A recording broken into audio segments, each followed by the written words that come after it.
मला भरपूर लोकं काउन्सिलिंगसाठी माझ्याकडे येतात, की 12वीच्या मुलाने पेपराच्या आधीच आत्महत्या केली, 10वीच्या मुलाने, मुलीने. अरे, अशी अर्धवट माहिती तुम्ही का देता आणि का आपल्या सामान्य मध्यमवर्गीय कुटुंबातल्या घरातील मुलांना तुम्ही घाबरवता? सो ही पॉझिटिव्ह बाजू कोणी दाखवतच नाही. कारण प्रत्येकाला फक्त निगेटिव्ह दाखवायचंय, भीती घालायची आपल्या मुलांच्या येस. मनामध्ये. फ्रेशर स्टुडंटला त्यांचं आयटी करिअर घडवता कसं येईल यासाठीच मी महाराष्ट्रामध्ये काम करत आहे मागील 10 वर्षापासून. खरंच आय-टीमध्ये जॉब मिळवणं इतकं सोपं आहे का? तुमच्या प्रोफाईलनुसार करिअर ट्रॅक निवडा.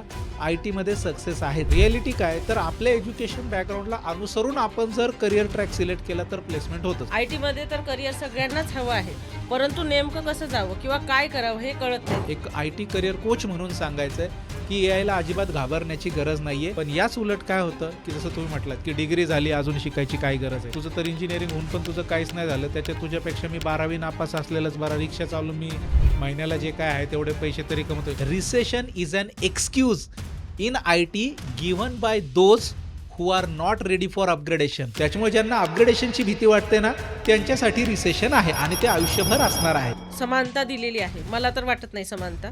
कारण आजही आईवडिलांना मुलगी म्हणजे घरीच असली पाहिजे, काचेचं भांडं आहे, ह्या सगळ्या संकल्पना आहेत. मुलगी चंद्रावर पण पोचली आहे, मंगळावर पण पोचली आहे. मंगळयान पाठवणाऱ्या पण स्त्रियाच होत्या आणि एवढं सगळं स्त्रिया करत असताना त्यांनाच बंधनं का? नमस्कार, मी कविता जाधव. तुम्हा सगळ्यांचं पुन्हा एकदा स्वागत करते माझ्या मल्टीमिलिनियर कविताज पॉडकास्ट सिरीजमध्ये. मित्रांनो, आज अगदी वेगळा पण तुमच्या जिव्हाळ्याचा सब्जेक्ट घेऊन मी आलेली आहे. प्रत्येकाला आय टीचं आकर्षण असतं. आय टीमध्ये जॉब करणारा नवरा हवा. आय टीमध्ये जॉब करत असला तर वडिलांची कॉलर ताठ होते. परंतु खरंच आय टीमध्ये जॉब मिळवणं इतकं सोपं आहे का? परंतु जरी सोपं नसलं तरी ते सोप्या पद्धतीने आपल्यापर्यंत मांडणारे गुरु आपल्याकडे आज आहेत. तुम्हाला मी त्यांचं एक परिचय करून देते. त्यांनी आजपर्यंत हजारो लोकांचं आयुष्य घडवलेलं आहे. हजारो मुलं त्यांनी आय-टीमध्ये प्लेस केलेली आहेत. त्यांचे स्किल्स अपग्रेड करून त्यांना छान अशा हुद्द्यावर पोहोचवलेलं आहे. आणि सर्वसामान्य घरातून आलेले हो, सर्वसामान्य घरातून आलेले लोकं मोठे झालेले मी बघितलेले आहे, त्यांचे काही स्टुडंट्स. सो अशा संदीप भुतारे सरांना मी माझ्या पॉडकास्ट सीरीजमध्ये वेलकम करते. नमस्कार सर, खूप खूप स्वागत नमस्कार आहे. मॅडम. धन्यवाद. ओके. सर, थोडक्यात तुमचा परिचय माझ्या प्रेक्षकांना सो करून द्या. माझं नाव संदीप भुतारे आहे. माझं बेसिक एज्युकेशन जे आहे ते मराठी शाळेतूनच झालं. त्याच्यानंतर इंजिनिअरिंग विश्वकर्मा इन्स्टिट्यूट पुण्यामध्ये झालं आणि बरं. त्यानंतर Accenture जी वन ऑफ द एम-एन-सी आहे त्याच्यामध्ये आय-टी करिअर जवळपास 10 वर्षाचं माझं स्वतःचं झालंय आणि ओके. हे करत असताना मी स्वतः सामान्य मध्यमवर्गीय कुटुंबातनं असल्यामुळे, एका शेतकरी कुटुंबातनं असल्यामुळे कुठेतरी मला हे जाणवत गेलं, की आपल्या महाराष्ट्रामध्ये खूप सारे जे यंग स्टुडंट्स आहेत, फ्रेशर्स आहेत, हं. ते मेहनती आहेत, चिकाटी पण त्यांच्यामध्ये आहे, जिद्दही आहे. पण काही-काही बेसिक गोष्टी अशा ज्या त्यांच्यामध्ये कमी पडतायत. त्याच्यामुळे त्यांना कॉर्पोरेटमध्ये एकतर लवकर करिअर चालू करता येत नाही आय-टीमध्ये किंवा मग काही कारणामुळे ते अडथळे येतात. मागे राहतात, ओके. अडथळे येतात. तर मग हा सगळा विचार मनात घोळत हं, हं, असताना हं. शेवटी एका मोमेंटला मी 10 वर्षाचं माझं Accentureचं करिअर सोडलं आणि त्यानंतर आता फ्रेशर स्टुडंटला त्यांचं आय-टी करिअर घडवता कसं येईल यासाठीच मी महाराष्ट्रामध्ये काम करत आहे मागील 10 वर्षापासून as a IT career coach म्हणून. आणि महाराष्ट्रातील सर्व स्टुडंट्सच्या, त्यांच्या पालकांच्या एका चांगल्या प्रतिसादामुळे एक खूप उत्तम कामाला या प्रतिसादही मिळत आहे. याबद्दल सर्वांचे आभारही मला मानावेसे वाटतात. खूप छान सर. खूप छान असं तुमचं बॅकग्राऊंड आहे आणि तुम्ही जे लोकांच्या आयुष्यात बदल घडवत आहात. आय-टीमध्ये तर करिअर सगळ्यांनाच हवं आहे. परंतु नेमकं कसं जावं किंवा काय करावं हे कळत नाही. दिशाभूल झाल्यासारखं झालंय. नक्कीच, कारण नक्कीच. खूप गोष्टी नवनवीन आलेल्या आहेत आणि त्यामुळे लोकांना नेमकं कळत नाही की चूज काय करावं. हो. सो अशा वेळेला सर मला हा प्रश्न पडतो, की सर्वसामान्य घरातून आलेले तरुण ज्यांनी आय-टी म्हणजे काहीतरी डिग्री घेतली आहे, कोर्सेस केलेले आहेत. परंतु तरीसुद्धा त्यांना हवा तसा जॉब मिळत नाहीये मिळत नाही. किंवा त्यांना अडचणी येतायत, फेस करतायत. हो. सो अशा मुलांसाठी तुम्ही काय सांगाल? मॅडम, जसं तुम्ही अडचणींबद्दल बोललात, याच्यामध्ये मी सांगतो, की जे कुठले आपले विद्यार्थी मित्र किंवा त्यांचे पालक हा पॉडकास्ट पाहतायत आपल्या माध्यमातून, त्यांना फक्त 2च प्रकारच्या अडचणी येतायत, हं, हं. ज्याच्यामुळे त्यांचं आय-टी करिअर चालू होत नाहीये किंवा असलेल्या करिअरमध्ये त्यांना पुढे जाता येत नाही. पहिली गोष्ट म्हणजे specific skills, specific technical skills हे ओके. मला सांगा. जसं तुम्ही म्हटलात, की सामान्य मध्यमवर्गीय कुटुंबातली मुलं आहेत, परंतु आपल्या सामान्य कुटुंबामध्ये सुद्धा आई-वडील त्यांची स्वतःची स्वप्न मागे ठेवून जर कुठल्या गोष्टीला आज प्रायोरिटी देत असतील, तर ते आहे त्यांच्या मुलाबाळांचं प्रॉपर योग्य शिक्षण. राइट. अगदी प्रसंगी कर्ज काढून मी पाहिलेलं आहे, जमीन गहाण ठेवून, जमीन विकून अगदी आईचे दागिने सुद्धा गहाण हं, ठेवून हं, आजकाल हं. कित्येक आपल्या कुटुंबामध्ये विद्यार्थ्यांना शिक्षणावरती चांगला फोकस केला जातो. भलेही तो कितीही मोठ्या सिटीतला असेल, कितीही छोट्या तालुक्यातला असेल, गावातला असेल, ही चांगली गोष्ट आहे. सो मुलांना जो प्रॉब्लेम येतात ना, तर ते फक्त 2च प्रकारचे आहेत. एक म्हणजे एकतर स्पेसिफिक टेक्निकल स्किल्स नाही आहेत. मग स्पेसिफिक म्हणजे काय? जसं की बऱ्याच जणांना असं वाटेल, की डिग्री तर झाली आहे, कॉम्प्युटर इंजिनिअर झालाय, बाकीचं समजा हं, इंजिनिअरिंग हं, आहे, हं. BCA, BCS, MCA, MCS, whatever it is. पण ह्या सगळ्या जेनेरिक गोष्टी झाल्या. फक्त बरोबर आहे. डिग्रीने जॉब नाही मिळत. सो एका गोष्टीमध्ये स्पेशलायझेशन पाहिजे. त्याला आपण म्हणतो स्पेसिफिक टेक्निकल स्किल्स. आणि दुसरी गोष्ट, समजा एखाद्याकडे खूप चांगले टेक्निकल हं, स्किल हं. आहे, पण ते आपल्याला इंटरव्ह्यूमध्ये व्यवस्थितपणे मांडता पण यायला मांडता आलं पाहिजे, पाहिजे. येस. जेणेकरून कम्युनिकेशन स्किल. सो या 2 अडचणींवरती जर आपण मात करू शकलो, हं, हं, हं. तर खूप उत्तम आय-टी करियर प्रत्येक स्टुडंट हा चालू करू शकतो आणि आपल्या खूप साऱ्या विद्यार्थ्यांनी ते चालू केलेलं सुद्धा आहे. सर, खूपच सुंदर तुम्ही माहिती दिली आहे. धन्यवाद. सगळ्यांना खूप आवडणार आहे आणि महत्त्वाची सुद्धा आहे. आत्ताच तुम्ही जसं बोललात सर, की कम्युनिकेशन स्किल्स हे इम्पोर्टंट आहेत. Yes, that is really important. पण काय होतं ज्यांना शहरी बॅकग्राऊंड आहे, सराउंडिंगमुळे काही मुलांना कॉन्फिडन्स येतो किंवा त्यांचं एज्युकेशन झालेलं आहे. हं. खेड्यामधून येणारे बरेच मुलं खूप हुशार आहेत. म्हणजे आपण शहरी मुलांपेक्षा सुद्धा हुशार म्हणूयात, कारण मेहनत नक्कीच, करून पुढे नक्कीच. आलेले असतात किंवा त्यांना जाणीव असते परिस्थितीची. हो, सगळ्यांनाच जाणीव आहे, पण त्यांना थोडी अधिक असते, कारण आई-वडिलांचे कष्ट सगळं बघितलेलं आहे. हो. परंतु ते कमी पडतात हे कम्युनिकेशन स्किल्समध्ये. त्यांना आहे ते प्रेझेंट करता येत नाही किंवा प्रेझेंट करता जरी आलं, तरी पण तेवढं कॉन्फिडेंटली त्यांना त्यांच्याकडे जे ज्ञान आहे ते सांगता येत नाही आणि त्यामुळे कदाचित ते मागे येतात. तर अशा स्टुडंटने काय करावं? पहिली गोष्ट, अशा स्टुडंटने अजिबात मनामध्ये भीती बाळगणं नाही. एवढं एक सिंपल प्रत्येकाने हं, लक्षात हं. ठेवणं आहे, की इंग्लिश ही फक्त एक भाषा आहे. इंग्लिश म्हणजे नॉलेज नाहीये. ती फक्त एक भाषा आहे. जसं नॅचरली आपण लहानपणापासून ऐकत बोलत आलो म्हणून आपण मराठी शिकलो. बरोबर. तसंच आपण थोडंसं ऐकणं, थोडंसं बोलणं हं, या हं. गोष्टीवरती जर आणि थोडंसं वाचनसुद्धा फोकस ठेवला, तर आपण नक्कीच आपलं इंग्लिश कम्युनिकेशन खूप चांगल्या प्रकारे इम्प्रूव्ह करू शकतो. ॲट इतकं तर इम्प्रूव्ह करूच शकतो, की आपल्याला इंटरव्ह्यूमध्ये व्यवस्थित बोलता येईल. जसं की मी एका माझ्या स्टुडंटचं एक्झाम्पल देईल. एक स्नेहल नावाची माझी स्टुडंट्स होती. हं, हं. अत्यंत टायर 2 कॉलेजमधनं तिचं एज्युकेशन झालेलं होतं. अत्यंत सामान्य कॉलेज, इथं प्लेसमेंटचा अगदी काही गंधसुद्धा नव्हता आणि त्यातल्या त्यात तिचं बॅकग्राऊंड जे आहे ते मेकॅनिकलचं होतं. म्हणजे साधारणपणे थोडंसं कमी मुली असतात ज्या मेकॅनिकल इंजिनिअरिंगला प्रेफरन्स देतात. ओके. कम्युनिकेशन वगैरे हं, हं. ॲव्हरेजच होतं. तर जेव्हा तिने ट्रेनिंग जॉइन केलेलं, तेव्हा एकंदरीत तिचा स्किल सेट मी पाहिला होता आणि हं. जेव्हा तिचं प्लेसमेंट झालं, मी आमच्या पूर्ण टीमने तिला अभिनंदन केलं तिचं ट्रेनिंग झाल्यानंतर, प्लेसमेंट झाल्यानंतर. तर मग मी तिला पर्टिक्युलरली बोलवून हे विचारलं, की "स्नेहल, तू असं नेमकं काय केलंस, की मला तुझ्यामधला फरक जो आहे, तो खूप व्यवस्थित जाणवतो." ड्रास्टिक आणि ती चेंज. अत्यंत छोट्या कुटुंबातून, छोट्या गावातून, सामान्य मध्यमवर्गीय कुटुंबातली ती मुलगी होती. तर मग तिने मला सांगितलं, की आपल्या सगळ्यांना माहिती असेल पहा, आपल्या आई-वडिलांच्या पिढीमध्ये मोठं कपाट प्रत्येकाकडे असतं आजकाल, ज्याच्यामध्ये एक मोठा आरसा असतो. हं. तर ती म्हणे, की "सर, मी त्या आरशासमोर उभं राहून दररोज 1 तास मोबाईल सायलेंटवरती करून बाजूला ठेवून घरच्यांना सांगायचे, की मला डिस्टर्ब नाही करायचं." 1 तास ती स्वतःशी मोठ्या-मोठ्याने बोलण्याची प्रॅक्टिस करायची. वॉव! तर या गोष्टीमध्ये जसं आपण म्हटलं, की जे सामान्य मध्यमवर्गीय कुटुंबातली मुलं आहेत आजूबाजूला, आणि त्या मुलांची खरंच मॅडम काही चूक नाहीये. वातावरण तसं कॉलेज सराउंडिंगमध्ये मिळत नाही. एखादा मुलगा आहे जो म्हणतो, की चला अरे आपण कॉलेजमध्ये आपण हं. इंग्लिशमध्ये बोलू. बाकीचे त्याला हसतात, कारण तेवढी त्यांना जाणीव नसते. तर एवढी सेल्फ प्रॅक्टिस तर ते करू शकतात. दुसरी गोष्ट, आजकाल प्रत्येकाकडे मोबाईल आहे. होपफुली त्यांच्या स्मार्टफोनमधूनच आता हा पॉडकास्ट ते पाहतायत.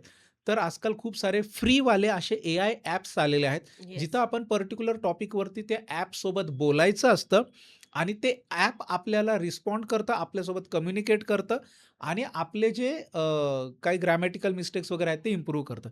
त्याच्यामुळे आजकालच्या जगामध्ये, जिथे आपण 5Gच्या जगामध्ये आहोत, 2026 मध्ये आहोत, कुठल्याही स्टुडंटने, जो कितीही छोट्या खेडेगावातला असेल, तालुक्यातला असेल, शहरातला असेल, कम्युनिकेशनबद्दल जर स्वतःला जाणवते, की बाबा मी वीक आहे, तर अजिबात भीती बाळगण्याचं कारण नाही. हं. खूप सारे ऑप्शन आहेत. फक्त योग्य डायरेक्शन आणि कन्सिस्टंटली मेहनत घेतली पाहिजे. वॉव! कारण कम्युनिकेशन एका दिवसात इम्प्रूव्ह होण्याची गोष्ट नाहीये. बरोबर. नक्कीच सर, सगळ्यांनाच ते आवडलं असणार आहे आणि जी मिरर टेक्निक आहे, ही मी ॲज अ मॅनिफेस्टेशन कोच मी प्रत्येकाला सांगते, की उठल्याबरोबर तुम्ही 10 वाक्य स्वतःबद्दल पॉझिटिव्ह बोला आणि जर तसं बोललेत, तरी पण इम्प्रूव्ह होणार आहेत आणि तुम्ही जे सांगितलं, की practice makes man perfect. Definitely. त्यांनी जर प्रॅक्टिस केली आणि स्वतः सगळं सोपं आहे सर. स्वतःच्या डोळ्यात डोळे घालून बघणं आणि बोलणं हे थोडं अवघड जातं मुलांना. परंतु ते जर एकदा जिंकलेत, सगळं जग सगळं जिंकलंय. शिकतो. सो खूपच छान सांगितलं sir. Thank you so much. खूप रिलेट करणार आहे सगळ्यांना. यामधूनच मी आता जो शब्द ऐकला एआय. हां. एआयचं भूत जागृत झालेलं आहे आणि सगळी आत्ताची जी पिढी आहे किंवा आत्ताची जी मुलं आहेत, सर्वसामान्य घरातून काही आलेले असतील, काही ऑलरेडी एज्युकेटेड आहेत, काहींची डिग्री, डिप्लोमा झालेला आहे. अशा लोकांना पुढे जायचं आहे आय-टीमध्ये. नक्कीच. परंतु एआय आल्यापासून त्यांना भीती वाटते कुठेतरी मनात भीती बसली आहे, की एआय आपल्याला रिप्लेस करेल का? हां. एआयमुळे आपला जॉब नंतर जाऊ शकेल का? अशा मुलांनी कुठले स्किल अपग्रेड केले पाहिजे? पहिली गोष्ट एआयची भीती बाळगण्याचं अजिबात कारण नाहीये. ओके. ही भीती जाणीवपूर्वक कुठेतरी आपल्या मनामध्ये टाकली जातीये. अर्धवट नॉलेजवाल्या काही लोकांमुळे. सोशल मीडियातले चुकीचे चॅनल्स आहेत, काही हं, अर्धवट न्यूज आहेत हं, आणि त्यांच्यामध्ये कसं असतं मॅडम, जॉब जातो हे प्रत्येकजण सांगत नाही. प्रत्येक प्रश्नामध्ये क्वेश्चन मार्क असतो. एआयने जॉब जाणार? Question mark. एवढे जॉब गेले का? Question mark. अरे अशी अर्धवट माहिती तुम्ही का देता आणि का हं. आपल्या सामान्य मध्यमवर्गीय कुटुंबातल्या घरातील मुलांना तुम्ही घाबरवता? त्या बिचाऱ्यांना करिअरसाठी तुम्ही मोटिवेट केलं पाहिजे ना, बरोबर. ज्याच्यामुळे त्यांचं आयुष्य बदलणार आहे. तर या पॉडकास्टच्या माध्यमातून आपल्या महाराष्ट्रातील सगळ्यांना, विद्यार्थ्यांना, त्यांच्या पालकांना मला सांगायचं आहे, एक आय-टी करिअर कोच म्हणून सांगायचं आहे, की एआयला अजिबात घाबरण्याची गरज नाहीये. एआय हे टूल्स आहेत, ही एक टेक्नॉलॉजी आहे, ती शिकून घ्यायची आणि त्याचा वापर करून आपण आपल्या करिअरमध्ये पुढं जायचं आहे. सो जे काही चुकीची इन्फॉर्मेशन लोकांपर्यंत थोडे 1-2% मध्ये इंडस्ट्रीमध्ये चेंजेस हे असेही होत असतात, तसेही होत असतात. पण एआयमुळे खूप सगळं काही बंदच पडणार आहे, सगळंच रिप्लेस होणार आहे असं नाही. शेवटी त्या एआयला वापरायला ते टूल्स आहेत, ती टेक्नॉलॉजी वापरायला कोणीतरी माणूस लागणार आहे, हे प्रत्येकाने समजून घेतलं पाहिजे. हं, हं, हं. याचं बेस्ट एक्झाम्पल, समजा एखाद्या आजकाल आपण पाहतो पुणे-मुंबईसारख्या ठिकाणी किंवा ऑलमोस्ट कुठल्याही ठिकाणी एआय ऑपरेटेड रोबोटिक सर्जरी म्हणून मोठे-मोठे हॉस्पिटल्स ॲड करतात. त्यांच्याकडे खूप अगदी मायक्रो लेव्हलवरती प्रिसिजनवाले टूल्सवाल्या मशीन्स आल्यात. ज्या कदाचित डॉक्टरांनी जर त्या हाताने काम करायचं म्हटलं, तर कदाचित तितकं इफेक्टिव्ह राहिलं नसतं, जेवढ्या त्या मशीन्स करतात. सगळे हॉस्पिटल त्याचं खूप मोठी ॲड करतात. पण त्याचा अर्थ डॉक्टरांचा जॉब रिप्लेस झाला का? नो. त्याचा अर्थ ते टूल, ते मशीन वापरायला डॉक्टरच पाहिजे ना. फक्त डेफिनिटली. मुद्दा आहे की ऑफकोर्स त्या मशीनचं, त्या टूलचं नॉलेज असणारा डॉक्टर हवाय. सेम गोष्ट आहे, की हं, एआय हं. जर आपण शिकलं, तर डेफिनेटली सगळ्यात जास्त आपण करिअरमध्ये पुढे जाणार आहे. आणि दुसरी गोष्ट, एआयमुळे जॉब जास्त क्रिएटही झाले. Best example, AI, ML engineer ही जॉब प्रोफाईल मार्केटमध्ये एआयचा हा फुगा जोपर्यंत येत नव्हता, त्याच्या आधी नव्हती. आजकाल एंट्री लेव्हलला खूप जास्त चांगले पॅकेजेस एआय, एम-एल इंजिनिअरिंगला या जॉब डेफिनिटली आहे. प्रोफाइलला मिळतात. सो ही पॉझिटिव्ह बाजू कोणी दाखवतच नाही. कारण प्रत्येकाला फक्त निगेटिव्ह दाखवायचंय, भीती घालायची आपल्या मुलांच्या येस. मनामध्ये. हा एक चुकीचा अजेंडा पूर्णपणे चालू आहे, जो आपण या पॉडकास्टच्या माध्यमातून थांबवलाच पाहिजे. नक्कीच, नक्कीच sir. Thank you so much sir. खूप छान एआयबद्दल समजावलंय. नक्कीच सगळ्यांचे आज डोळे उघडतील आणि त्यांना असं वाटेल, की आपण AI is our friend. It is not our enemy. ते आपला एनिमी नाहीये, आपला फ्रेंड आहे. नक्कीच कारण मॅडम, एआय हे शिकून घेतलं पाहिजे, त्याला घाबरलं नाही पाहिजे. Yes, definitely. कारण बघा, आपल्याकडे जेव्हा ऑनलाईन पेमेंट्सचे ॲप आलेत, काही फोनपे आलं, जीपे आलं, ज्यावेळेला पेटीएम आलं, असं वाटत होतं लोकांना, की हे फ्रॉड आहे. याच्याने आपले पैसे जातील. हे बँकेला कनेक्ट केलं तर आपलं सगळं लुटलं जाईल. परंतु असं नव्हतं. ते फ्रेंडली होतं, आहे. फ्रॉड्स पण होत आहेत. पण ते कधी ज्यावेळेला आपण अवेअर नसतो. सो कुठलीही गोष्ट अवेअरनेसशिवाय पॉसिबल नाहीये. नक्कीच. पण आज आपलं डिजिटल पेने खूप काम सोपं केलं आहे. जी हार्ड कॅश आपण कॅरी करत होतो सोबत, जी चोरी होण्याची भीती होती, ती कमी झाली आहे. हो, ऑनलाईन फ्रॉड होतात, परंतु आपल्या सोयीनुसार आपण ते वापरू सुद्धा शकतो आणि सिक्युअर केल्यावर तर फ्रॉड होणं पॉसिबल नाहीच नाहीये. आहे. सो खूप छान. नक्कीच. सो शिकल्या गोष्टी तर आपण हां. आरामातच पुढे जाऊच शकतो. येस. कॉम्प्युटर आलं त्यावेळेलाही विरोध झाला. फोन आला त्यावेळेला सुद्धा विरोध झाला.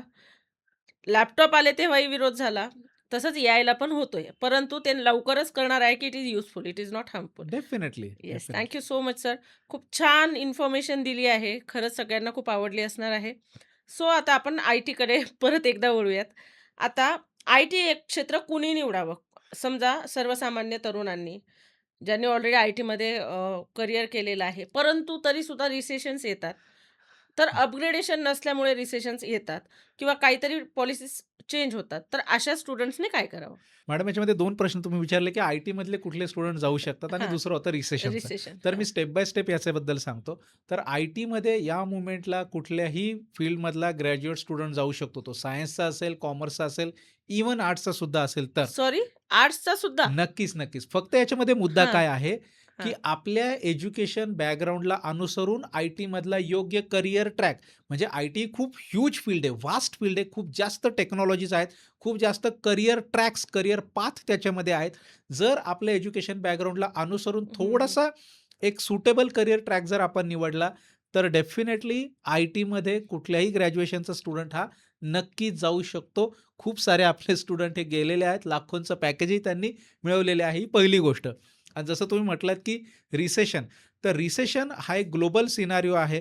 रिसेशन हे तुमच्या, माझ्या किंवा आपल्या फक्त महाराष्ट्रातल्या किंवा इव्हन फक्त भारताच्या लेव्हलवरती कधीच हं. अवलंबून राहत नाही. पण जसं मेजर रिसेशन 2008-9च्या आसपास वगैरे होतं, तसं कुठलंही रिसेशन आत्ता आलेलं नाहीये. इव्हन कोव्हिड पॅन्डेमिकमध्ये सुद्धा मेजर रिसेशन नव्हतं. सगळ्यात जास्त आय-टीमध्ये सॅलरी हाईक आणि हायरिंग हे कोव्हिड पॅन्डेमिकमध्ये झालंय. लिटरली 150% सॅलरी हाईक लोकांना वॉव! कोव्हिड पॅन्डेमिकमध्ये आय-टीमध्ये मिळाली आहे. सो रिसेशन हे अजिबातच नाहीये आणि या आपल्या पॉडकास्टच्या माध्यमातून मला आपल्या सर्व विद्यार्थी मित्रांना आणि त्यांच्या पालकांना हे सांगायचं आहे, की या मोमेंटला 2026 मध्ये आता आपण बोलत आहोत. जर का तुम्हाला कोणी म्हटलं, की रिसेशन आहे, तर एकच गोष्ट मनातल्या मनात लक्षात ठेवायची, recession is an excuse in IT given by those who are not ready for upgradation. या मोमेंटला रिसेशन नाहीच आहे. इंडस्ट्री खूप चांगल्या प्रकारे ग्रो होतीये. खूप चांगल्या प्रकारे ज्या आय-टी कंपन्या एम-एन-सी हं, इंडियामध्ये हं. जास्त प्रमाणात नव्हत्या. इव्हन Google, Microsoft यांचा प्रेझेन्स इंडियामध्ये जास्त प्रमाणात नव्हता. तो सुद्धा आता आलेला आहे मागच्या काही वर्षांमुळे. त्याच्यामुळे ज्यांना अपग्रेडेशनची भीती वाटते ना, त्यांच्यासाठी रिसेशन आहे आणि ते आयुष्यभर असणार आहे. पण जे अपग्रेडेशन करतात त्यांच्यासाठी रिसेशन अजिबातच नाहीये. अरे वाह, वाह, वाह! खूपच छान सर. मस्तच कल्पना आणि संकल्पना मांडली आणि इतका सुंदर असा तुम्ही लोकांना संदेश दिलाय, की नक्कीच ते अपग्रेड करतील स्वतःला. खूपच छान. सर लोकांनी अपग्रेड करावं म्हणजे नेमकं काय करावं? काय-काय त्यांनी नवीन शिकलं पाहिजे? किंवा त्यांच्या फील्डशी रिलेटेड काही कोर्सेस असतात का असे, की जे करून ते अपग्रेड होऊ शकतात आणि पुढे सॅलरी हाईक, करिअरमध्ये पुढे जाणं किंवा त्यांना पाहिजे तशी पॅकेजेस त्यांना मिळू शकतात कंपनीकडून? अपग्रेडेशन करणं म्हणजे काय मॅडम, की आधीच्या काळी कसं होतं आपल्या पालकांच्या सिनारिओमध्ये त्या पिढीमध्ये, की त्यांचं ग्रॅज्युएशन नॉर्मल ग्रॅज्युएशन झालं. फक्त एखादा मेकॅनिकल इंजिनिअर झाला किंवा इलेक्ट्रिकल इंजिनिअर झाला किंवा कुठल्याही ब्रँचमध्ये.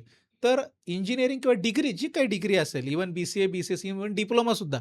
डिग्री झाली की जॉब हे कन्फर्म समीकरण होतं एक मागच्या पिढीमध्ये, आपल्या हं, हं. वडिलांच्या पिढीमध्ये हं. Kind of. पण आत्ताच्या केसमध्ये कसं झालंय, जे डिग्री आहेत, एखादा कॉम्प्युटर इंजिनिअर झाला, एखादा BCA, BCS, MCA, MCS or whatever it is. तर त्या डिग्री झाल्यानंतर कन्फर्म त्याला जॉब मिळणार आहे याची शाश्वती राहिलेली नाहीये. पण आजच्या पिढीमध्ये कसं झालेलं आहे, की जेव्हा एखाद्याची डिग्री कंप्लीट होते, ती कुठलीही असेल engineering, BCA, BCS, MCA, MCS whatever it is. तर डिग्री हा फक्त एक एलिजिबिलिटी क्रायटेरिया बनून राहिलेला आहे. डिग्री झाली म्हणजे जॉब मिळणार आहे असं नाही. मग अपग्रेडेशन म्हणजे काय, की चला डिग्री झाली त्याने आपली एलिजिबिलिटी झाली. पण आजकाल कंपन्या स्पेसिफिक स्किल सेट मागतायत, की समजा उदाहरणार्थ एखाद्याला आय-टीमध्ये जॉब करायचा आहे. आधी कसं होतं 10-15 वर्षांपूर्वी, की आम्हाला कॉम्प्युटर आय-टी इंजिनिअर पाहिजेत, बी-सी-ए, बी-सी-एस पाहिजेत किंवा बाकी बॅकग्राऊंडचे स्टुडंट्स पाहिजेत, हे कंपन्या म्हणत होत्या.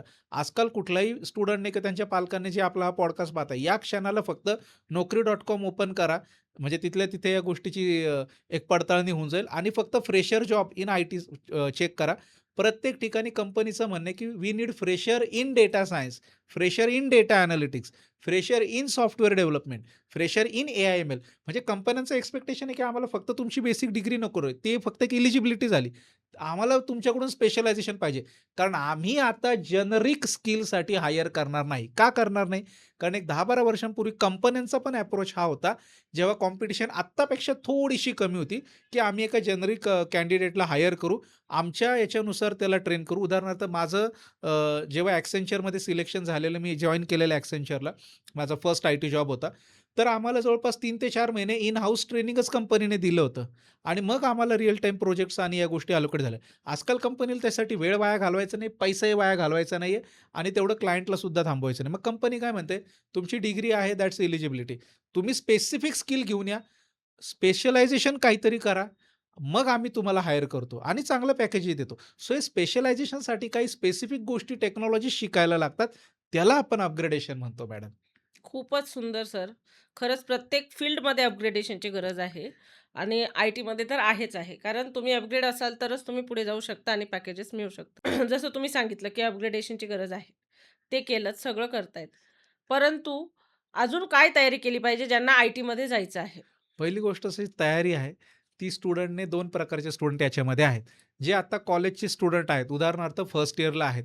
तर फर्स्ट इयरपासूनच त्यांनी प्रॉपर तयारी केली पाहिजे. त्याचा मॅप कसा असला पाहिजे, रोड मॅप. हं, हं. तर फर्स्ट इयरला आय-टीमध्ये जायचं तर असं नाही, की मी आय-टीमध्ये जाणार. आय-टीमध्ये कुठल्या टेक्नॉलॉजीमध्ये मला करियर करायचं आहे किंवा कुठल्या करियर ट्रॅकवरती, हे स्टुडंटने आधी ठरवलं पाहिजे. जेनेरिक असून काहीच फायदा नाही. उदाहरणार्थ एखाद्याने ठरवलं मला डेटा सायंटिस्ट बनायचं आहे, डेटा अॅनालिस्ट हं, बनायचं आहे हं. किंवा मला जावा फुल स्टॅक डेव्हलपर बनायचं आहे और एनी अदर टेक्नॉलॉजी. तर त्या केसमध्ये फर्स्ट इयरला जे स्टुडंट्स आहेत त्यांनी त्या टेक्नॉलॉजीच्या फर्स्ट इयरला फक्त बेसिक गोष्टी शिकून घेतल्या पाहिजे. फक्त बेसिक. कारण बाकीचा ओके. पण कॉलेजचा अभ्यास असतो. फक्त बेसिक. त्यानंतर सेकंड इयरला गेल्यावर त्यांनी काय केलं पाहिजे, त्याच टेक्नॉलॉजीच्या ॲडव्हान्स गोष्टी थोड्याशा शिकल्या पाहिजेत. आणि थर्ड इयरला आजकाल कुठल्याही युनिव्हर्सिटीमध्ये, कुठल्याही कॉलेजमध्ये थर्ड इयरला भले ती 3 वर्षाची डिग्री असेल किंवा इंजिनिअरिंगसाठी 4 वर्षाची डिग्री असेल. थर्ड इयर ऑनवर्ड्स इंटर्नशिप या असतातच. सो फर्स्ट इयर, सेकंड इयरच्या स्ट्राँग प्रिपरेशनवरती थर्ड इयरला त्यांनी इंटर्नशिपला ॲप्लाय केलं पाहिजे. हं, हं. इंटर्नशिप केली पाहिजे जेणेकरून तो त्यांचा एक व्हॅलिड एक्सपिरियन्स ॲड होतो. आणि अशी जर प्रोफाईल घेऊन आपण मार्केटमध्ये गेलो, की समजा माझी डिग्री पास आउट झालेली उदाहरणार्थ 2026 मध्ये किंवा 25 मध्ये जे काय असेल आणि मला या पर्टिक्युलर टेक्नॉलॉजीच्या या गोष्टी येतायत आणि माझ्या कॉलेजला असतानाच मी या कंपनीमध्ये ही व्हॅलिड इंटर्नशिप केली आहे. कंपनीज असं लाखोचं पॅकेज देतात मॅडम. अरे वाह, वाह, वाह! असं आहे. पण हा ट्रॅकच खूप कमी लोकं फॉलो करतात आणि एकच स्टुडंटचं उदाहरण मी देऊ इच्छितो याच्यामध्ये. ही काही अतिशयोक्ती नाहीये. एक अथर्व दिवाकर म्हणून आपला स्टुडंट होता. फक्त बी-सी-ए झालेलं आहे त्या मुलाचं. असं नाही की इंजिनिअरिंग 4 वर्षाचं किंवा बी-टेक झालेलं आहे. फ्रेशर म्हणून 12,00,000चं पॅकेज मिळवलेलं त्याने. वॉव! दिस खरंचच अमेझिंग आहे. पण त्यांनी अपग्रेड केले असतील ना काही स्किल्स मग? फर्स्ट इयरपासून हा ट्रॅक फॉलो केलेला. Yes, simple. येस. खूपच छान सर. मस्त. म्हणजे हा ट्रॅक फॉलो केला तर निश्चितच यश मिळणार नक्कीच आहे. मिळणार आहे. येस. सो सर आता हे तर झालं ज्यांना करायचं आहे. पण जे आत्ताच पास आउट झालेले आहेत स्टुडंट्स, हां.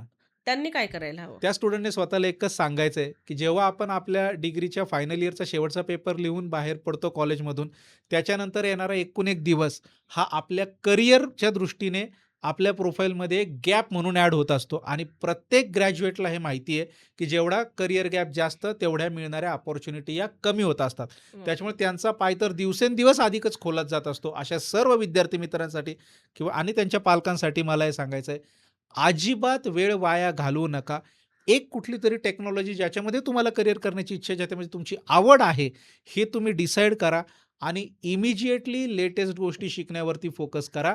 आणि बऱ्याच स्टुडंटला असं वाटतं, की नाही मी Naukri.comवरती अप्लाय करेल, मी LinkedInवरती अप्लाय करेल. तर त्या सर्वांसाठी मला सांगायचं आहे, एक विद्यार्थी होता माझा गणेश पाटील नावाचा. तर लिटरली मॅडम त्याने काउंट घेऊन आला होता तो माझ्याकडे. फ्रस्ट्रेट झालेला आहे, was in a very depression. 374 कंपन्यांना त्यांनी वेगळ्या-वेगळ्या पोर्टलवरनं ॲप्लाय केलं होतं आणि एकाकडनंही त्याला जॉब कॉल नव्हता आलेला. मग मी पहिली गोष्ट त्याला ही सांगितली, की हे जे मोठे-मोठे जॉब पोर्टल्स आहेत ना, हे फ्रेशरसाठी बनलेलेच नाही आहेत. त्याचं रिझन असं आहे, टाइम्स ऑफ इंडियाच्या आकडेवारीनुसार एका वर्षी फक्त इंजिनिअर भारतामध्ये मिनिमम 15,00,000 अराउंड 15,00,000 पास आउट होतात. बाकीचे तर वेगळेच. त्याच्या मागच्या 4-5 वर्षाचे वेगळेच. ओके. सो आपल्याकडे फक्त डिग्रीवरती जे स्किल आहे ना, ते बाकीच्या लाखो लोकांकडे आहे. सो कंपनीकडे तेवढा वेळ नाही, की एक फ्रेशर असताना जॉब पोर्टलवरनं तुझा रिझ्यूमे ते पाहतील आणि मग तुला कॉल करतील. नाही. मग ही गोष्ट त्याला समजली. मग त्याला अपग्रेडेशनचं महत्त्व समजलं. त्याने चांगलं अपग्रेडही केलं आणि आता चांगल्या एका आय-टी कंपनीमध्ये त्याचं प्लेसमेंटसुद्धा झालेलं वॉव! आहे. असं. खूपच छान सर. मस्तच. म्हणजे खरोखर ज्यांना आय-टीमध्ये जायचं आहे त्यांच्यासाठी आय ओपनिंग सेशन आहे तुमचं. इतकं नॉलेज देत आहेत, की मी अजून काय विचारू मीच भारावून गेली आहे. खूपच छान. सो सर जे आता हे तर झालं ज्यांची डिग्री झाली आहे, सगळं झालंय. आता सर्वसामान्य घरातून आलेले तरुण मुलं, ज्यांना आय-टीमध्ये जायचंय, परंतु त्यांची डिग्री समजा आर्ट्समधून झाली आहे, कॉमर्समधून झाली आहे, फॅमिलीमध्ये खूप पैसाही नाहीये. परंतु त्यांना हे करायचंय, तर ते त्यांचे स्किल कसे अपग्रेड करतील? याच्यामध्ये या मुलांकडून पहिली चूक नॅचरली काय होते माहिती आहे का? आय-टीमधला जो करियर ट्रॅक आपण सिलेक्ट केला पाहिजे ना, तर कुठेतरी ते त्यांच्या मित्रांचं ज्याला पण अर्धवट नॉलेज आहे, त्याच्या मित्राला पण अर्धवट नॉलेज आहे. मित्राचा कोणतरी नातेवाईक, लांबचा कोणीतरी नातेवाईक, भाऊ, बहीण जे कोणी असेल, ज्यांनी एवढ्या वर्षानुवर्षांपूर्वी काहीतरी शिकलेलं असतंय. हं. ते आता आय-टीमध्ये 10-15 वर्षाच्या एक्सपिरियन्स नंतर एका स्टेबल करियरमध्ये आहेत. त्यांच्या गोष्टी या डोळ्यासमोर ठेवतात. ते न करता सध्याची रिॲलिटी काय? रिॲलिटी काय? तर आपल्या एज्युकेशन बॅकग्राऊंडला अनुसरून आपण जर करियर ट्रॅक सिलेक्ट केला तर प्लेसमेंट होतच. मग आर्ट्स आणि कॉमर्सचे जे स्टुडंट्स आहेत त्यांच्या मनामध्ये नॅचरल प्रश्न असणार आहे. सर सायन्सवाल्यांसाठी हे सगळं ठीक आहे. आर्ट्स कॉमर्सवाल्यांसाठी आहे का? हं, तर येस हे आहे. खूप सारे स्पेसिफिक काही कंपनीज अशा आहेत. समजा कॉमर्सवाल्यांचं आपण एक्झाम्पल घेऊया. हं, हं. फक्त डेटा एनालिस्ट सारख्या टेक्नॉलॉजीमध्ये मी कंपन्यांच्या नावासहित सांगू शकतो. मगरपट्टा आय-टी पार्कमध्ये एम-एन-सीज आहेत, ज्या कारण त्या फायनान्स रिलेटेड डोमेनमध्ये किंवा फायनान्स रिलेटेड सॉफ्टवेअर्सवरती काम करतात. म्हणून त्यांना आय-टी टेक्नॉलॉजी येणारे स्टुडंट्स पाहिजेत, पण प्रायोरिटीवरती कॉमर्सचेच पाहिजेत. बरोबर. ही सत्यता ते आपल्या स्टुडंट्सला कोणी सांगतच नाही. आर्ट्सवाले स्टुडंट्स आहेत, आय-टीमध्ये जाण्यासाठी ऑप्शन आहे का? आहे. फक्त योग्य करियर ऑप्शन निवडा. योग्य करियर ट्रॅक निवडा. चुकीचा निवड तुमचा एखादा मित्र आहे ज्याचं इंजिनिअरिंग झालंय, त्याने काहीतरी स्किल अपग्रेड केलं, त्याला लाखोंचं पॅकेज मिळालं म्हणून तुम्ही ब्लाइंडली त्याला फॉलो नका करायला जाऊ. कारण मित्र तुम्ही घरी आहात. आय-टी कंपनीच्या एचआरच्या दृष्टीने तुमच्या दोघांच्या सेपरेट प्रोफाइल्स आहेत. बरोबर. त्याची प्रोफाईल, त्याचं education background, pass out year वेगळं आहे, तुमचं वेगळं आहे. सो तुमच्या प्रोफाईलनुसार करियर ट्रॅक निवडा. आय-टीमध्ये सक्सेस आहेच. वॉव! खूप छान. जे आय-टीची भीती वाटते लोकांना किंवा असं वाटतं, की खूप हेक्टिक आहे आणि होणार नाही. तर असं काही नाहीये. तुमच्या अजिबातच नाहीये. शब्दावरून तर असं वाटतंय, की खरंच ईझी आहे आणि प्रत्येकाने म्हणजे चूज करू शकतात ॲज अ करियर पाथ. खूपच छान सर. सगळ्यांना रिलेटेबल आहे. पालकांसाठी काय सांगाल सर तुम्ही, की पालकांनी जर मुलांना आय-टी फील्डमध्ये मुलं जातायत. काही वेळेला थोडा वेळ लागतो किंवा हं. थोडं अपग्रेड व्हायला पण वेळ लागतो. सो पॅरेंट्सने मुलांसोबत संवाद कसा साधावा? कारण बऱ्याचदा काय होतं, की एवढे वर्ष शिकवलं, अजून पण शिकायचंच आहे का? कशासाठी हवंय? मग डिग्री कशाला केली? हे प्रश्न सर्वसामान्य पालकांचे असतात. आणि याच प्रश्नामुळे खूप साऱ्या विद्यार्थी मित्रांचे ज्यांचं चांगलं आय-टी करियर होऊ शकत होतं, ते करियर होत नाही. तर पालकांना मला एक पहिली गोष्ट सांगायची आहे, की त्यावेळेस जसं मी मगाशी बोललो, की पालकांच्या केसमध्ये कसं होतं, की degree is equal to job हे समीकरण फिक्स होतं. पण आत्ताच्या सिच्युएशनमध्ये ते नाहीये. कॉम्पिटिशन खूप जास्त आहे. हे कुठेतरी पालकांनी समजून घेणे आणि पालकांचा रोल काय पाहिजे, तर सपोर्टिव्ह रोल पाहिजे, की "हां बाबा, तुझी डिग्री झाली, आयुष्याचे 20, 21, 22 वर्ष जे काय आहे, आम्ही तुला सपोर्ट केलेला आहे. काही महिन्यांसाठी आम्ही आमचा पाय मागे घेणार नाहीये. चला ठीक आहे. जर आय-टी कंपन्यांना सिलेक्शन होण्यासाठी स्पेसिफिक स्किल सेटची गरज आहे, तर ते स्किल सेट तू शिक. आम्ही त्याच्यासाठी तुला सपोर्ट करतो, जेणेकरून आम्हाला सुद्धा तुला एक चांगलं करिअरमध्ये सेट झालेलं पाहायचंय." हा अप्रोच पालकांचा असला पाहिजे. पण याच उलट काय होतं, की जसं तुम्ही म्हटलात, की डिग्री झाली अजून शिकायची काय गरज आहे? त्याची गरज ही आहे, की फक्त डिग्रीवरती जॉब भेटत नाही 2026 मध्ये तर मुळीच नाही. ही पहिली गोष्ट. मग आम्ही तुझ्यावर एज्युकेशनवरती एवढा खर्च का केलेला आहे? हा पालकांचा प्रश्न नॅचरली का येतो? कारण आपल्या सामान्य मध्यमवर्गीय कुटुंबासाठी जे काही ग्रॅज्युएशनचे खर्च आहेत आजकाल ते खूप हेवी झालेले आहेत. परंतु पालक ते करतात. म्हणजे ती पालकांसाठी एक इन्व्हेस्टमेंट आहे. मग पालकांना असं वाटतं, की त्या इन्व्हेस्टमेंटचा रिटर्न म्हणजे काय? की माझ्या मुलाला किंवा माझ्या मुलीला चांगला आय-टी जॉब त्याच्यातनं मिळाला पाहिजे. हीच त्या इन्व्हेस्टमेंटची एक रिटर्न आहे असं पालकांना वाटतं आणि ती कुठेतरी तीव्र इच्छा त्यांची असते. ती नक्की फुलफिल होणार आहे. पण थोडासा सपोर्ट आपण केला पाहिजे आणि हे सगळं करत असताना पालकांनी एक गोष्ट लक्षात ठेवली पाहिजे, की जर तुमचा मुलगा किंवा मुलगी ग्रॅज्युएशन झालेलं आहे, सध्या त्यांना जॉब नाहीये, तर ते ऑलरेडी आयुष्यात खूप फ्रंटवरती लढाया लढतायत. जसं की ते 50 ठिकाणी डेली वेगळ्या-वेगळ्या जॉब पोर्टलला ॲप्लाय करतायत. एकाही ठिकाणाहून एचआरचा त्यांना रिप्लाय येत नाही, कॉलबॅक येत नाही. तिथं ती एक लढाई त्यांना लढायची. त्यांच्या बॅचमधल्या एखाद्या स्टुडंटला खूप चांगलं पॅकेज मिळतं, तो करिअरमध्ये पुढे जातो. ते पाहून कुठेतरी मनातून तुलना होते. एक परत डिप्रेशन आल्यासारखं वाटतं. ती एक लढाई मुलं लढतायत. तिसरी गोष्ट आहे, की अगदी रिलेटिव्हजमध्ये, आजूबाजूच्या सर्कलमध्ये असं होतं, "अरे, झाली ना तुझी डिग्री, आता अजूनही तुला जॉब नाही का? आता तू घरीच आहे का? अजून घरी काय करतोय?" ह्या टोमण्यांना पण त्यांना तोंड द्यायला लागतं. अगदी मी काही-काही केसमध्ये असं पण पाहिलंय, की एखादा रिक्षावाला आपल्या मुलाला म्हणतो रिक्षातून जाताना, की "अरे, तुझं तर इंजिनिअरिंग होऊन पण तुझं काहीच नाही झालं. त्याच्यात तुझ्यापेक्षा मी 12वी नापास असलेलाच बरा. रिक्षा चालवून मी महिन्याला जे काय आहे तेवढे पैसे तरी कमवतोय." ह्या सगळ्या लढाया तो लढतोय. हं, हं. हे सगळं करत असताना पालकांनी जे घर आहे, ते त्यांच्या मुला-मुलींसाठी दुसरी एक युद्धभूमी न बनू देता एक सपोर्ट सिस्टम बनावं. कारण तो तुमचा जो मुलगा-मुलगी आहे, ते आयुष्यभर बेरोजगार नाही राहणार आहे. ही जी फेज आहे ना त्यांच्या लाईफमधली, ही टेम्पररी फेज आहे. हे ज्या क्षणाला पालक समजून घेतील, त्या क्षणाला ते पॉझिटिव्हली रिस्पॉन्ड करतील, पॉझिटिव्हली संवाद साधतील त्यांच्या मुलांसोबत आणि याचा इम्पॅक्ट हा होतो, की जे पालक असं पॉझिटिव्हली संवाद साधतात, मी स्वतः पाहिलेलं आहे. ती मुलं पालकांच्या जाणिवेपायी दुप्पट जोमाने मेहनत घेतात आणि लवकरात लवकर करिअरमध्ये पुढे जातात. पण हा पॉझिटिव्ह अप्रोच पालकांनी आधी ठेवला पाहिजे. खूपच छान सर. खरंच आय ओपनिंग आहे. पॅरेंट्सने अपेक्षा ठेवावी, पण किती? याला लिमिट आहे लिमिट आणि आहे. मुलं आपलीच आहेत. हेच नाही सर, आय-टीच काय, पण 10वी, 11वी, 12वीच्या मुलांची पण युद्धभूमीच आहे. आज नक्कीच. एवढे पॅरेंट्स त्यांना फोर्स करतात, की यू हॅव टू स्टडी. नाही केलं तर काय करणार आहेस? Study is very important. I know that. पण फक्त अभ्यास करूनच खूप श्रीमंत झालेलं मी काही कोणाला जास्त बघितलेलं नाहीये. हां, पण करिअरची सुरुवात तर नक्कीच होते. हां. कारण परंतु आयुष्यातले जे पुढचे पॅरेंट्सने स्टेज आहेत. म्हणजे जे असं वाटतं ना, की 10वी म्हणजे पोरांचं आयुष्यच आहे आणि तिथे कारण आता ज्या एक्झाम झाल्यात ना सर 11वी, 12वी, 10वीच्या, 12वीच्या यात बऱ्याचशा अशा केसेस मी ऐकल्या आहेत. आता मी ॲज अ लाईफ गुरू मला भरपूर लोकं काउन्सिलिंगसाठी माझ्याकडे येतात, की 12वीच्या मुलाने पेपराच्या आधीच आत्महत्या केली, 10वीच्या मुलाने, मुलीने. म्हणजे हे काय आहे, की इतकं बर्डन नको द्यायला, की ते आयुष्य नाहीये मुलांचं. हां, पुढे करिअरमध्ये आता तुम्ही जशी सांगतायत, की खूप संधी आहेत. खूप छोट्या गोष्टींमधून पण मोठ्या गोष्टी म्हणजे गोष्टी मुलं साध्य करू शकतात. सगळीकडे करिअर पाथ आहेत. फक्त पॅरेंट्सने घरातून थोडासा सपोर्ट करावा. कारण बाहेर खूप कॉम्पिटिशन आहे. आणि सेफ ही नाहीये. फेज टेम्पररी आहे ना. ही हां. टेम्पररी फेज आहे. तो काय पण आयुष्यभर आपण नाही राहणार. आयुष्यभरासाठी मुलं गमावून बसतो. इतका स्टडी महत्त्वाचा नाहीये. लिटरली मॅडम मी पाहिलेलं आहे, की जर एखादा मुलगा किंवा मुलगी सुशिक्षित बेरोजगार आहे ना, बाकीच्यांशी जाऊ द्या, घरच्यांशी सुद्धा संवाद त्यांचा तुटलेला आहे.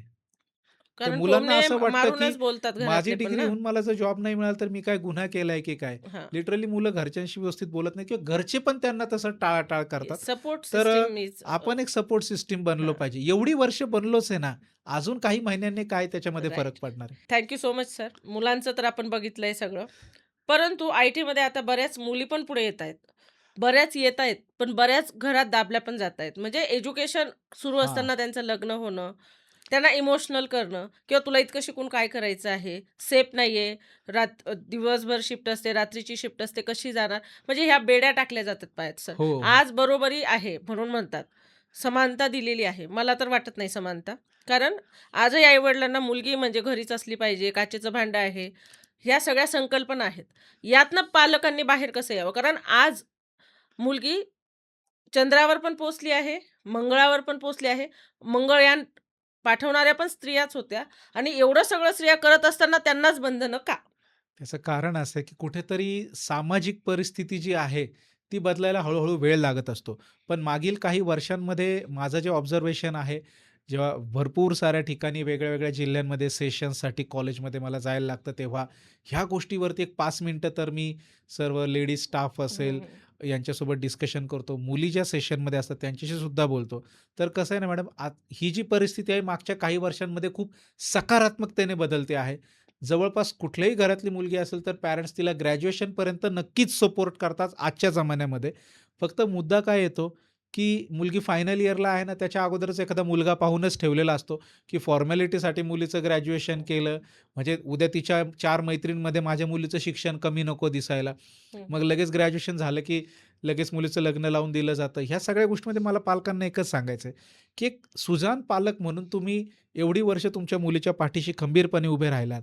पण ते जे ग्रॅज्युएशन आहे त्याचं मेन आउटपुट काय आहे? तिचं फक्त लग्न व्हावं हे मेन आउटपुट नाही ना त्याचं. बरोबर. त्याचं मेन आउटपुट आहे, की ती मुलगी सक्षम व्हावी. कशासाठी सक्षम व्हावी? असं नाही की तिने काही चुकीच्या गोष्टींसाठी सक्षम व्हावे. उद्या जर तिला तिच्या नवऱ्यासोबत 2 अन् 2 अजून 4 हातांनी मिळून काम करून तिला आयुष्यात पुढे जायचंय, तिच्या भविष्यातल्या होणाऱ्या मुलाबाळांना चांगलं आयुष्य द्यायचंय, तर या शिक्षणाचा ती बेस्ट यूज करू शकते ना एक चांगलं करिअर करून. आणि मी या पॉडकास्टच्या माध्यमातून सांगू इच्छितो, की ज्या घरामध्ये नवरा-बायको दोघंही कमवतायत, खरंच आर्थिक प्रगती तर होते, कुठेतरी फायनान्शियली त्यांना इंडिपेंडंट लवकर होता येतो आणि त्या आपल्या सगळ्या ज्या लेडीज आहेत, भगिनी आहेत, बहिणी आहेत, त्या करिअरसोबत फॅमिली पण व्यवस्थित बॅलन्स करतच आहेत ना. सो मला सर्व पालकांना हे सांगायचं आहे, की तुम्ही जर मुलीला ग्रॅज्युएशनपर्यंत सपोर्ट करता आणि त्याचा मेन आउटपुट घेऊ द्या, की तिला तिच्या पायावरती उभं राहू द्या. एवढी वर्ष सपोर्ट केल्या, अजून काही महिन्यांसाठी तिचा पाय मागे घेऊ नका. आणि याच्यामध्ये काय होतं ना मॅडम, की पालकांची खूप इच्छा असते, पण बऱ्याचदा आजूबाजूचे लोकं, नातेवाईक, "अरे, झालं ना तुझ्या मुलीचं लग्न." तर जुन्या काळी एक म्हण असायची, "आता बुंदी कधी मिळणार?" कारण त्यावेळेस लग्नात बुंदी चालायची म्हणजे लग्न कधी करणार? येस. आजकाल फक्त ती म्हण बदलली, की बाबा आता लग्न कधी करणार किंवा 2चे 4 हात कधी होणार. सो पालकांनी कुठेतरी त्या लोकांना सांगणं आहे, की हां, माझ्या मुलीचं ग्रॅज्युएशन झालंय. तिला करिअरमध्ये मला सेट होऊ द्यायचं आहे. म्हणजे ती तिच्या आयुष्यामध्ये व्यवस्थित खंबीरपणे पुढे जाणार आहे आणि ज्या कुठल्या कुटुंबामध्ये ती लग्न होऊन जाणार आहे सासरी, ती तिच्या नवऱ्याला, तिच्या बाकीच्या कुटुंबाला सुद्धा ती सकारात्मकतेनेच पुढे घेऊन जाणार आहे. हा पॉझिटिव्ह माइंडसेट जर पालकांनी ठेवला आणि या आजूबाजूच्या लोकांना, नात्यातल्या लोकांच्या अशा गोष्टींना जर बळी नाही पडले, की बाबा झालं ग्रॅज्युएशन, लगेच मुलीचं लग्न करून टाक. तर नक्कीच तुम्हाला तुमच्या मुलीच्या आयुष्यामध्ये खूप उत्तम पॉझिटिव्ह चेंज हा पाहायला मिळणारच आहे. ओके. सर हे तर डिस्कशन संपावसं मला काही वाटत नाही. परंतु वेळेच्या अभावी आपल्याला ते थांबवावं लागणार आहे. परंतु आपण जे आत्तापर्यंत गप्पा केल्या म्हणण्यापेक्षा जे नॉलेज दिलंय सगळ्यांना, की अपग्रेड केलं पाहिजे. कसं यायचं या फील्डमध्ये? डेटा एनालिटिक्स काय आहे? मला तर त्यातलं काही माहिती नाही. परंतु हे सगळे कोर्सेस आहे, जे अपग्रेड केल्यानंतर त्यांना छान फॅन्सी पॅकेजेस मिळणार आहेत. हे सगळं सांगितलं सर. पण त्यांनी अपग्रेड कुठे करायचं हे कुठे सांगितलत तुम्ही?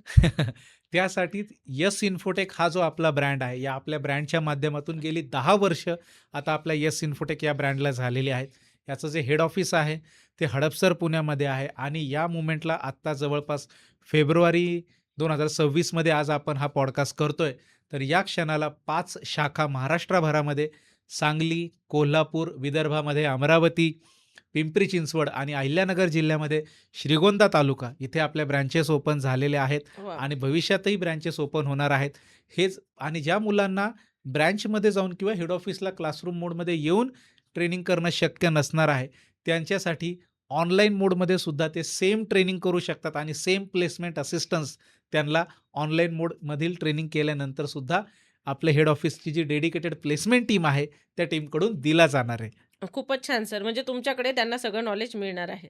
बट इज इट नक्कीच. Affordable for all the parents? याच्या सगळ्यात सिंपल गोष्ट आहे, की ज्या पॅरेंट्सने डिग्रीला साधारण 10-12 लाख रुपये तरी खर्च येतोच आजकाल. तर जास्त येतो सर. कदाचित ओके त्याच्यापेक्षा जास्त मी अत्यंत कमीत टायर कमी. टू टायर 3 कॉलेजेसबद्दल बोलतोय.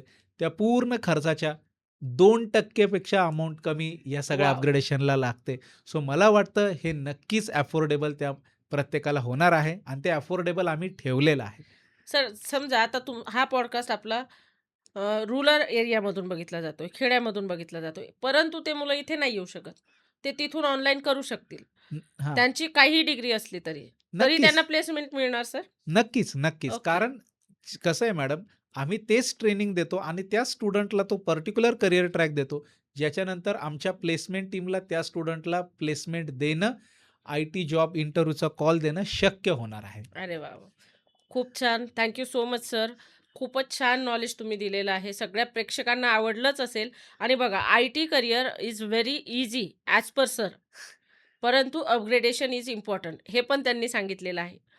परंतु हे सगळं जर अजून तुम्हाला माहिती यातली हवी असेल किंवा असं वाटत असेल, की हो, हे तर आम्हाला कळलं आहे, पण अजून यापुढचं ज्ञान आम्हाला असावं, तर नक्कीच कमेंट करा, की "सर परत या." आपण सरांना नक्की एकदा बोलवूया. Thank you so much sir, की तुम्ही पॉडकास्टमध्ये आलात आणि एवढी व्हॅल्युएबल इन्फॉर्मेशन जी की पैसे देऊन पण मिळत नाही, ती तुम्ही फ्री ऑफ सगळ्यांना दिली. खरंच तुमचे मनापासून आभार. आणि तुम्हाला सगळ्यांना सुद्धा जर सरांकडून अजून नॉलेज हवं असेल, असं वाटत असेल, की आपण सरांशी कॉन्टॅक्ट करावा, त्यांच्याशी बोलावं, त्यांच्या फर्ममध्ये नेमके काय-काय कोर्सेस आहेत, जे तुम्हाला अफोर्डेबल आहेत, तर नक्कीच लिंक डिस्क्रिप्शनमध्ये दिली जाणार आहे. कॉन्टॅक्ट नंबर दिले जातील. WhatsAppचा ग्रुप एक तिथे दिला जाईल, ज्यावर तुम्ही जर गेलात, तर तुम्हाला सरांची सगळी इन्फॉर्मेशन मिळेल, की कोर्सेस कसे-कसे आहेत किंवा तुम्हाला काय युजफुल आहे.